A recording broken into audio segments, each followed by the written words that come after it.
ಮೂಲಭೂತ ಸೌಕರ್ಯ ವಂಚಿತ ಅಗ್ನಿಗ್ರಾಮ ಕೆಸರುಗದ್ದಿಯಾಗಿರುವ ರಸ್ತೆಗಳು. ಯಾದಗಿರಿ ಜಿಲ್ಲೆಯ ಹುಣಸಗಿ ತಾಲೂಕಿನ ಅಗ್ನಿಗ್ರಾಮದ ಗತಿ ಅಧೋಗತಿಯಾಗಿದೆ. ಇಲ್ಲಿನ ಗ್ರಾಮಸ್ಥರು ದಿನಾ ಬೆಳಿಗ್ಗೆ ಎದ್ದರೆ ನರಕ ಯಾತನೆ ಅನುಭವಿಸುವ ಪರಿಸ್ಥಿತಿ ನಿರ್ಮಾಣವಾಗುತ್ತಿದೆ.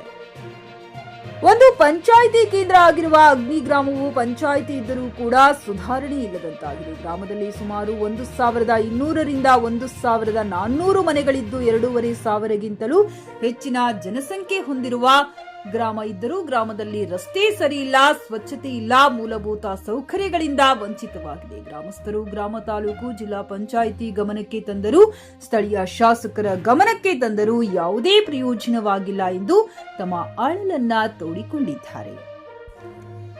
ಹೀಗಾದರೆ ಅಗ್ನಿಗ್ರಾಮದ ನಿವಾಸಿಗಳು ಗೋಳು ಕೇಳುವವರು ಯಾರು? ಗ್ರಾಮದಲ್ಲಿನ ರಸ್ತೆಗಳೆಲ್ಲವೂ ಗತಿಯಂತಾಗಿವೆ. ಚಿಕ್ಕ ಮಕ್ಕಳು, ವೃದ್ಧರು ಅದೇ ರಸ್ತೆಯಲ್ಲಿ ಅಲೆದಾಡಿ ಕೈಕಾಲುಗಳು ಸಹ ಮುರಿದುಕೊಂಡಿದ್ದಾರೆ. ರಾತ್ರಿ ಆದರೆ ಬೀದಿ ದೀಪಗಳು ಇಲ್ಲದೆ ಜನಜೀವನ ಅಸ್ತವ್ಯಸ್ತವಾಗಿದೆ. ನೀರಿನ ಗುಮ್ಮಿಗಳಿಗೆ ನೀರು ಕುಡಿಯಲು ನಲ್ಲಿಗಳೇ ಇಲ್ಲದಂತಾಗಿದೆ. ಸ್ವತಂತ್ರ ಸಿಕ್ಕು 73 ವರ್ಷಗಳು ಕಳೆದರೂ ಕೂಡ ಅಗ್ನಿಗ್ರಾಮಕ್ಕೆ ಯಾವುದೇ ಮೂಲಭೂತ ಸೌಕರ್ಯಗಳು ಸಿಕ್ಕಿರುವುದಿಲ್ಲ. ಇಲ್ಲಿನ ಸಮಸ್ಯೆಗಳ ಬಗ್ಗೆ ಸುಮಾರು 8 ಧ್ವನಿ ಮಾಧ್ಯಮಗಳು ಮತ್ತು 8 ದಿನಪತ್ರಿಕೆಗಳಲ್ಲೂ ಕೂಡ ಪ್ರಸಾರವಾದರೂ ಯಾವುದೇ ಪರಿಹಾರ ಸಿಕ್ಕಿಲ್ಲ. ಸಂಬಂಧಪಟ್ಟ ಅಧಿಕಾರಿ, ಜನಪ್ರತಿನಿಧಿಗಳು ಈ ಕಡೆ ಗಮನ ಹರಿಸಿ ಈಗಲಾದರೂ ಈ ಗ್ರಾಮಸ್ಥರ ಸಮಸ್ಯೆ ಬಗೆಹರಿಸುತ್ತಾರಾ ಇಲ್ಲ ಅನ್ನುವುದನ್ನೇ ಕಾದು ನೋಡಬೇಕಾಗಿದೆ. ರಸಲ್ ಬೆನ್ನೂರ್ ಜೊತೆ CM Makhandar, JK news Kannada, Hunasagi.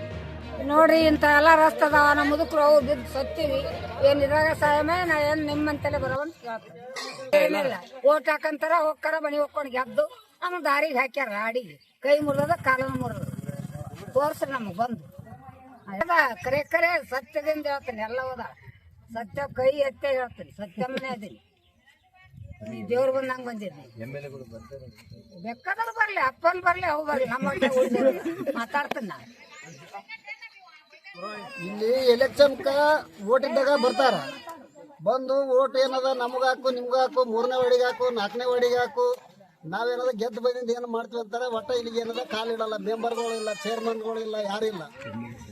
MLA Saheb ಏನದ ಓಟ್ ನಮ್ಗೆ ಹಾಕ್ರಪ್ಪ, ನಾವು ಎಷ್ಟೊತ್ತಿದ್ರು ಬಂದು ನಿಮ್ಗೆ ಏನಾದ್ರೂ ನಾವು ಸಹಕಾರ ಮಾಡ್ತೀವಿ ಅಂತ ಹೇಳಿದ್ರು. ವೆಂಕಟಪ್ಪ ನಾಯ್ಕ ಮಾಡಿದ್ದ ಮೊದಲ.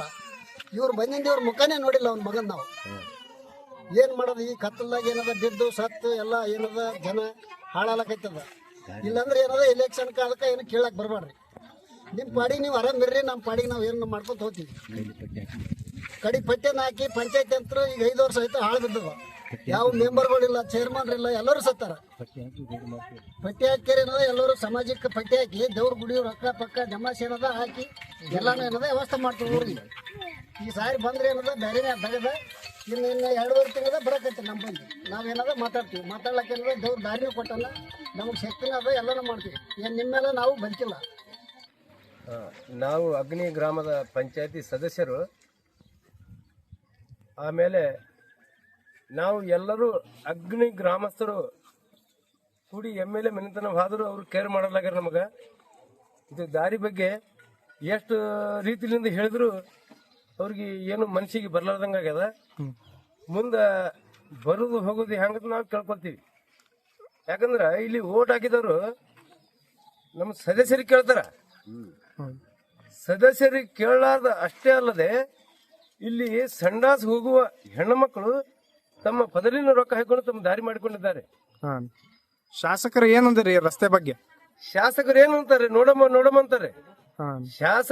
ಶಾಸಕರು ಎಂದು ಓಟ್ ಹಾಕೊಂಡು ಹೋದ ತಕ್ಷಣ ಅವರು ಮರಳಿ ಇಲ್ಲಿ ಬಂದಿಲ್ಲ. ಸಮಯಕ್ಕೆ ಸುಮಾರು ಎಷ್ಟು ತಿಂಗಳಾಯ್ತ್ರಿ ನೀವು ಶಾಸಕರ ಭೇಟಿಯಾಗಿ ರಸ್ತೆ ಬಗ್ಗೆ ಹೇಳಿ? 4-5 ಸಲ ಹೋಗಿವಿ. 4-5 ತಿಂಗಳು ಆಯ್ತು. ಇಷ್ಟಾದ್ರೂ ಅವರು ಕೇರ್ ಮಾಡಲಾಗ್ಯಾರ. ಎಲ್ಲಿಂದ ಎಲ್ಲಿವರೆಗೆ ಈ ರಸ್ತೆ ಆಗ್ಬೇಕ್ರಿ? ಈ ರಸ್ತೆ ಬೀರಪ್ಪ ಗುಡಿಲಿಂದ ಈ ಕಡೆ ಹನುಮಂತ ದೇವರು ಮಂದಿರ ತನ ಆಗ್ಬೇಕು. ಇದು ರಸ್ತೆ ಪದೇ ಇದೇ ರಸ್ತೆ ಬಗ್ಗೆ ನಾವು ಕೇಳಕ್ ಹೋಗಿವಿ.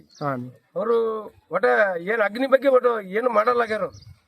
ಇದಕ್ಕೋಸ್ಕರ ಈಗ ಮುಂದೆ ಬರುದು ಹೋಗುದು ಹೆಂಗಂತ ನಾವು ಕೇಳ್ಕೊತೀವಿ. ಯಾಕಂದ್ರೆ ಇಲ್ಲಿ ಜನರು ಸದಸ್ಯರಿಗೆ ಹೊಡಿತಾರ. ಎಂತ ಮೆಂಬರ್ಗಳು ನೀವು ಏನ್ ಮಾಡ್ತೀರಿ, ಏನ್ ದನ ಕಾಯ್ತೀರಿ, ಹಂಗ್ ಮಾಡ್ತೀರಿ, ಹಿಂಗ್ ಮಾಡ್ತೀರ ಅಂತ ಕೇಳಿ ಅವ್ರಿಗೆ ನಾವು ಏನು ಉತ್ತರ ಕೊಡ್ಬೇಕು. ಅದಕ್ಕೋಸ್ಕರ ನಾವು ನಿಮಗೆ MLA ಸಾಹೇಬ್ರಿಗೆ ಕೇಳ್ಕೊಳ್ಳೋದು ಅಂದ್ರೆ ಇದು ಲಾಸ್ಟ್ ಚಾನ್ಸ್. ನಾವು ನಿಮ್ಗೆ ಕೇಳ್ಕೊಳ್ಳೋದು, ಬಂದು ನೀವು ನಮ್ಮ ದಾರಿಯನ್ನು ಸರಿಯಾಗಿ ಮಾಡಿಕೊಡ್ಬೇಕಂತ ಕೇಳ್ಕೊಳ್ತೇವೆ. ಸುಮಾರು 15-20 ವರ್ಷಗಳಾದ ರಸ್ತೆ ಕಾಮಗಾರಿ ಮುಗಿದು ರಸ್ತೆ ಕಾಮಗಾರಿ ಈ ತರ ಇದೆ. ನಾವು ಶಾಸಕರಿಗೂ ಮತ್ತು ತಾಲೂಕ್ ಪಂಚಾಯತಿ, ಜಿಲ್ಲಾ ಪಂಚಾಯತಿ ಮತ್ತು ಗ್ರಾಮ ಪಂಚಾಯತಿ ಅಗ್ನಿ ಅಭಿವೃದ್ಧಿ ಆಡಳಿತ ಅಧಿಕಾರಿಗೂ ಕೂಡ ನಾವು ಅರ್ಜಿಯನ್ನು ಕೊಟ್ಟಿವಿ. ವಿತ್ ಪ್ರೂಫ್ ಇದು. ಯಾವುದೇ ತರಹದ ಕ್ರಮವನ್ನು ಸ್ವಲ್ಪ ಕೂಡ ಜರುಗಿಸ್ತಿಲ್ಲ. ಸುಮಾರು 7-8 ಮಾಧ್ಯಮಗಳಲ್ಲಿ ಮತ್ತು 5-6 ಪತ್ರಿಕೆಗಳಲ್ಲಿ ಕೂಡ ಪ್ರಕಟವಾಗಿದೆ ಈ ಸಮಸ್ಯೆ ಬಗ್ಗೆ. ಇದು 2012ರಲ್ಲಿ ಅಗ್ನಿಗ್ರಾಮ ಸುವರ್ಣ ಗ್ರಾಮ ಅಂತ ಹೆಗ್ಗಳಿಕೆ ಪಡೆದಿತ್ತು. ಆ ಟೈಮಲ್ಲಿ ಕೂಡ ಯಾವುದೇ ಅಭಿವೃದ್ಧಿ ಅಧಿಕಾರಿಗಳು ಯಾವುದೇ ಅಭಿವೃದ್ಧಿ ಕೆಲಸಗಳು ಮಾಡಿಲ್ಲ. ಸುಮ್ಮನೆ ಬರೋದು, ಬಿಲ್ ಎತ್ತೋದು, ತಿನ್ನೋದು, ಹೋಗೋದು ಇದೇ ಆಗಿದೆ. ಮತ್ತೆ ಸರಿಯಾದ ಬೀದಿ ದೀಪಗಳು ಕೂಡ ಅಳವಡಿಕೆ ಮಾಡಿಲ್ಲ. ದೀಪಾವಳಿಯಲ್ಲಿ ಹಾಕಿದ್ರೆ 2 ದಿನದಲ್ಲಿ ಹೋಯ್ತು. ಮತ್ತೆ ನೀರಿನ ಸರಬರಾಜು ಕೂಡ ವ್ಯತ್ಯಯ ಆದ. ಇದೇ ಕೆಲಸ ನಮ್ಮ ಶಾಸಕರಿಗೆ ಮಾಡಬೇಕೆಂದು ನಾವು ಮನವಿಯನ್ನು ಸಲ್ಲಿಸ್ತಾ ಇದ್ದೀವಿ. ಈ ಸಲ ಈ ಕೆಲಸವನ್ನು ಮಾಡಲಿಲ್ಲ ಅಂದ್ರೆ ಪಂಚಾಯತಿಗೆ ಬೀಗ ಹಾಕಿ ಉಗ್ರ ಹೋರಾಟ ಮಾಡುತ್ತೇವೆ ಎಂದು ಎಚ್ಚರಿಸುತ್ತೇವೆ. ಗ್ರಾಹಕರ ಸ್ಯಾಟಿಸ್ಫ್ಯಾಕ್ಷನ್ ನಲ್ಲಿ ನಂಬರ್ 1 ತೃಪ್ತಿಕರ ದೈಹಿಕವಾದ ಹುಮ್ನಾಬಾದ್ನ ಎಸ್ವಿ ಟಿವಿಎಸ್ ಶೋರೂಮ್ ನಿಮಗಾಗಿ ತರುತ್ತಿದೆ ಹೊಸ ಮಾಡೆಲ್ಗಳ ಹೊಸ ಬೈಕ್ಗಳು. ಇಲ್ಲಿ ಟಿವಿಎಸ್ ನ ಸ್ಪೇರ್ ಪಾರ್ಟ್ಸ್ ಹಾಗೂ ಸರ್ವಿಸ್ ಕೂಡ ಲಭ್ಯ. ಹಾಗಿದ್ರೆ ತಡೆಯಾಕೆ ಹಿಂದೆ ಭೇಟಿ ನೀಡಿ. ನಾಗಲಕ್ಷ್ಮಿ ಧಾಬಾ ಹತ್ತಿರ, ಗುಲ್ಬರ್ಗಾ ರೋಡ್, ಹುಮ್ನಾಬಾದ್. ಹೆಚ್ಚಿನ ಮಾಹಿತಿಗಾಗಿ ಸಂಪರ್ಕಿಸಿ 8494951009.